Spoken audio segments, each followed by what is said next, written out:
Upper Lough Erne at the turn of the last century was the social hub and centre of the inland yachting world. Sailing boats such as these vessels would have been a common sight around the grounds of Crom Castle.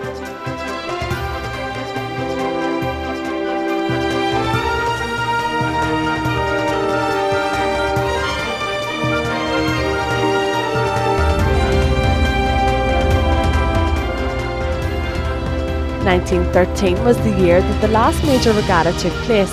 That was until this weekend, when the loch was overtaken by up to at least 80 sail and steam yachts, a picture that local sailing enthusiasts thought they would only see in a history book. The Waterways Ireland Lough Erne Classic Yacht Regatta took place over 4 days. This event is part of the Waterways' main objective to introduce people to the lakelands and put Lough Erne securely on the map. People don't realise what's on their own doorstep at times, and people have no concept of the size of these lakes and the wonder of these lakes, and the fact that there's, I suppose, they're not used to the degree maybe they should be. But yes, people from all over, when they come here, they think it's absolutely fabulous, and it really is. Look around you, it's magnificent.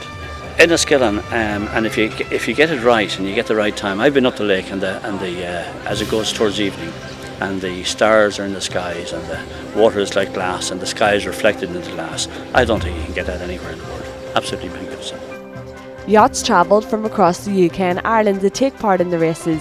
One of the highlights of the weekend's activities was a series of races between two of Linton Hope's One designs. We got an invitation because our boats were designed by Linton Hope, who designed the ferry class that sails on Belfast Lough and also sails here on Lough Erne. So we've had a challenge trophy competition between ourselves, the Broads One designs, who come from Norfolk and Suffolk in England, against the ferry class here, because they were designed by the same boat designer many years ago, around the turn of the last century.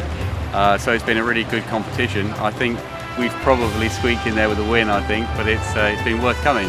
And the really interesting thing is we come from the most easterly part of the UK, and here is just about the most westerly part. So we've come a long way, hundreds of miles. Up to Liverpool and then across on the ferry from Belfast and then to here. But it's been really worth the trip, and you can just see the weather, can't you? It's fantastic. And it was not only the sailboats that were stirring up interest. The steamboats entered the hearts of every romantic that graced the bay.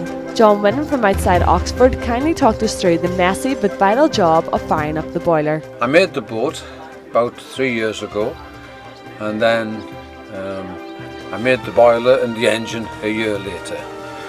Put it all together. They're powered by steam, so we have to light a fire in the boilers and then make steam, which drives the engines. And they are unusual, but they're not that unusual. But there's about 500 in the country, I suppose. It's a different experience, really. It's about getting it to work. I think, you know, it's not as simple as turning a key on and then getting started.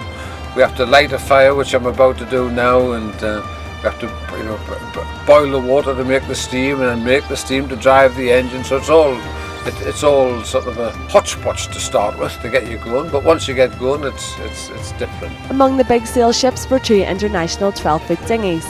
They may be small in size, but the same amount of love and attention goes into their maintenance as their sister vessels. A few years ago, when my kids were still on tricycles and I was walking around following them, you know, we were going around footpaths around the neighbourhood, and I saw this boat under a tarpaulin just sitting there, and I flicked the tarpaulin off and had a look, and the woman of the house came out and said, "By the way, it's for sale, and here's my husband's phone number." She was desperate to get it out of her garden, but the boat was in a very sorry state, so I bought the trailer for 700 quid and the boat came free.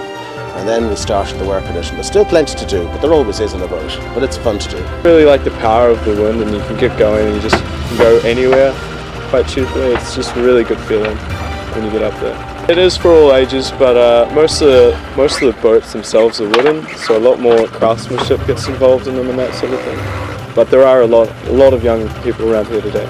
With Lough Erne being a freshwater lake, it was a welcome challenge for some of the sailors who were used to competing in open sea water. It's a different world being on the water, and then you're communicating with your crew and trying to decide where to be and where not to be, and you're watching the water, the different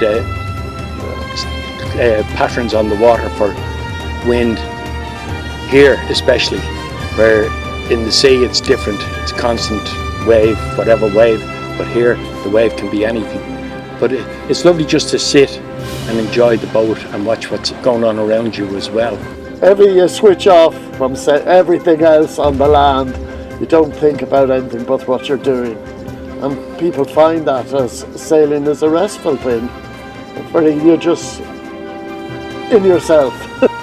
A great success all round, and organisers hope it won't be another 97 years before a fleet of this size will take pride of place once again on the shores of Upper Lough Erne.